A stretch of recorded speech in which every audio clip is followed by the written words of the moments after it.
UP के मुख्यमंत्री योगी आदित्यनाथ अगले चुनाव के मद्देनजर 2 दिन तक दिल्ली की परिक्रमा करते रहे। दिल्ली के तमाम बड़े बड़े लोगों के दरबार पर जाकर उन्होंने राम राम की। आज प्रधानमंत्री नरेंद्र मोदी से योगी की मुलाकात हुई। सवाल यह है कि क्या यूपी संकट का समाधान मिल गया है? आप इस तस्वीर को बहुत गौर से देखिए। गृह मंत्री अमित शाह से योगी ने जब कल मुलाकात की थी तो एक पुस्तिका दी थी। उस पुस्तिका पर लिखा था एक शब्द जिसका नाम है समाधान। तो क्या यह मान लिया जाए कि यूपी संकट का समाधान हो गया है?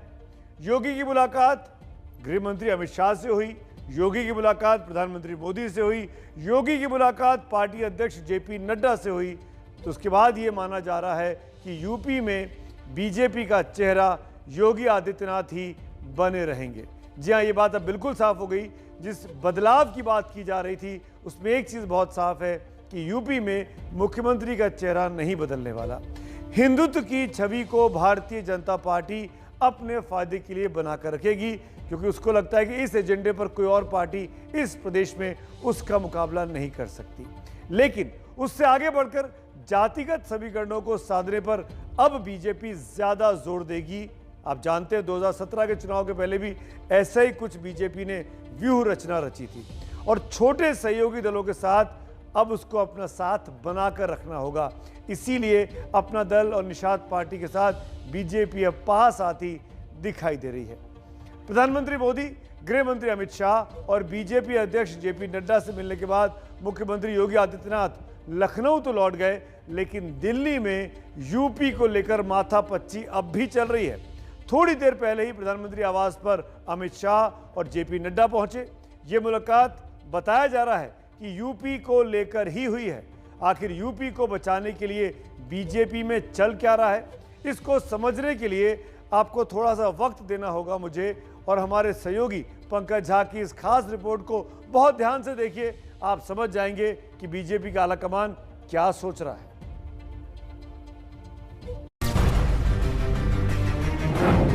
1 घंटे 20 मिनट तक प्रधानमंत्री नरेंद्र मोदी से मिलकर जब उत्तर प्रदेश के मुख्यमंत्री योगी आदित्यनाथ बाहर आए तो उनके दिमाग में यह बात साफ हो गई होगी कि आगे करना क्या है। मुलाकात के बाद योगी का यह ट्वीट शिष्टाचार का तकाजा भले ही दिखाता हो, लेकिन राजनीति में जो दिखता है वो होता कहां है। योगी ने ट्वीट किया, आज आदरणीय प्रधानमंत्री श्री नरेंद्र मोदी जी से नई दिल्ली में शिष्टाचार भेंट एवं मार्गदर्शन प्राप्ति का सौभाग्य प्राप्त हुआ। अपनी व्यस्ततम दिनचर्या से भेंट के लिए समय प्रदान करने व आत्मीय मार्गदर्शन करने हेतु आदरणीय प्रधानमंत्री जी का हृदय तल से आभार। वैसे भी 7 लोक कल्याण मार्ग के दिशा निर्देश से पहले उत्तर प्रदेश को लेकर योगी आदित्यनाथ ने गृह मंत्री अमित शाह से गुरुवार को मुलाकात की। तभी होमवर्क पूरा हो चुका था कि करना क्या है। आज प्रधानमंत्री नरेंद्र मोदी से मुलाकात उस होमवर्क को पूरा करने के लिए हरी झंडी दिखाने जैसा था।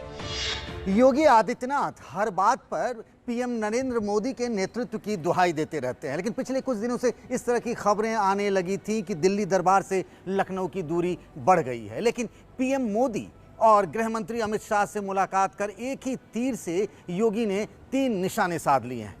एक, वे ये संदेश देने में पार्टी कैडर में कामयाब रहे हैं कि पार्टी के केंद्रीय नेतृत्व का उन पर विश्वास है, उन पर भरोसा है और अगला चुनाव उनकी ही अगुवाई में लड़ा जाएगा। 2, ये जो घातक साबित हो रही अटकलों पर उन्होंने विराम लगा दिया है। और तीसरा और आखिरी ये है कि अब केंद्रीय योजनाओं का मुंह यूपी की तरफ तेजी से मुड़ सके ताकि विकास की गंगा बहाई जा सके। यूपी चुनाव में बीजेपी के 3 किरदारों को समझिए, प्रधानमंत्री नरेंद्र मोदी, गृह मंत्री अमित शाह और मुख्यमंत्री योगी आदित्यनाथ। मोदी शाह की तिकड़ी ने ऑपरेशन उत्तर प्रदेश का प्लान बना लिया है। इसकी शुरुआत अमित शाह से योगी की मुलाकात से हुई। एबीपी न्यूज को मिली जानकारी के मुताबिक शाह और योगी के मुलाकाती मंथन से जो निकला उसका सार यह है कि मंत्रियों, विधायकों की नाराजगी को हल्के में नहीं लिया जाएगा और सीएमओ तक उनकी पहुंच आसान करनी होगी। योगी का हिंदुत्व अपनी जगह है, लेकिन वोटों के सामाजिक समीकरण की अनदेखी नहीं की जा सकती। इसीलिए नाराज बताए जा रहे ब्राह्मणों और पिछड़ों को साधने पर पूरा जोर दिया जाएगा। बीजेपी को भले ही अपने बल पर बहुमत मिल गया, लेकिन इसमें छोटे दलों की भूमिका अहम रही है। इसलिए अपना दल और निषाद पार्टी को बांध कर रखना होगा। पिछले चुनाव में बीजेपी के साथ रहे ओम प्रकाश राजभर की भी यही शिकायत है कि बीजेपी ने पिछड़ा चेहरा दिखाकर धोखा दे दिया था। अब वो बीजेपी को डूबती नैया बता रहे हैं। इन लोगों ने केशव मौर्य को हाईलाइट किया कि ये मुख्यमंत्री होंगे। पिछड़ों ने वोट दिया, 325 सीट आ गई। अब 325 सीट में कोई लायक नहीं मिला।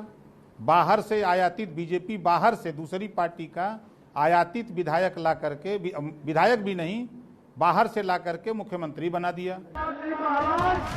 अब विरोधी भले ही आयातित मुख्यमंत्री कहकर योगी की आलोचना कर रहे हों, लेकिन बीजेपी के लिए योगी का विकल्प यूपी में कोई इस वक्त नहीं दिखता। दूसरी तरफ बीजेपी को पता है कि 2014 और 2019 के लोकसभा चुनाव हो या 2017 का विधानसभा चुनाव, पिछड़ों का समर्थन बीजेपी के लिए वरदान साबित हुआ। दूसरी तरफ कांग्रेस और बीएसपी से होते हुए ब्राह्मण वोटों का आशियाना भी बीजेपी को माना जा रहा था। इसलिए योगी के कैबिनेट में फेरबदल होगा तो ब्राह्मणों, पिछड़ों और सहयोगी दलों को तरजीह देने की बात हो रही है। ऐसे कयास लगाए जा रहे हैं कि 2 दिन पहले बीजेपी में आए कांग्रेस वाले ब्राह्मण चेहरा जितिन प्रसाद मंत्री बनाए जा सकते हैं।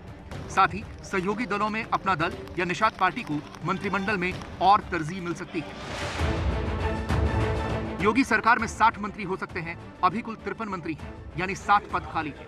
उन 7 की बिसात पर अगले चुनाव की रूपरेखा तैयार हो सकती है। बची कसर तब पूरी की जा सकती है जब केंद्रीय मंत्रिमंडल का विस्तार होगा। ऐसी अटकलें लगाई जा रही हैं कि अपना दल की अनुप्रिया पटेल को मोदी मंत्रिमंडल में जगह मिल सकती है, जो पहले भी जूनियर मंत्री रह चुकी हैं। गुरुवार को अमित शाह से अनुप्रिया की मुलाकात कुछ इशारा तो जरूर करती है। उसी तरह यूपी से मंत्रियों की संख्या इस वक्त बढ़ाई जा सकती है। इसमें वरुण गांधी जैसे नाम हो सकते हैं। कोरोना की पहली लहर में हालात को संभालने में जितनी योगी की वाहवाही हुई, दूसरी लहर में उतनी ही किरकिरी भी हुई। मौत का डरावना आंकड़ा हो या अस्पतालों का पस्त हाल हो जाना या फिर गंगा में तैरती लाशें, इन सब ने योगी सरकार की छवि पर सवाल उठाए हैं।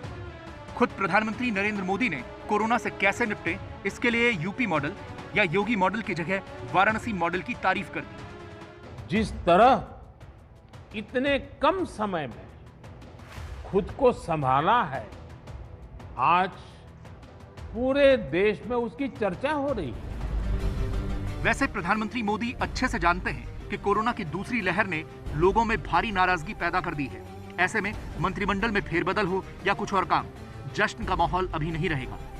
जैसी खबरें आ रही हैं, उसमें पहले माहौल को दुरुस्त करने की तैयारी चल रही है। इसीलिए किसानों को धान पर 72 रुपए प्रति क्विंटल एमएसपी बढ़ा दिया गया। तो पूरे देश में मुफ्त वैक्सीनेशन का ऐलान किया गया। सवाल है कि ये सारे प्रयोग क्या यूपी चुनाव में बीजेपी के लिए अच्छे दिन का इन्वेस्टमेंट होगा?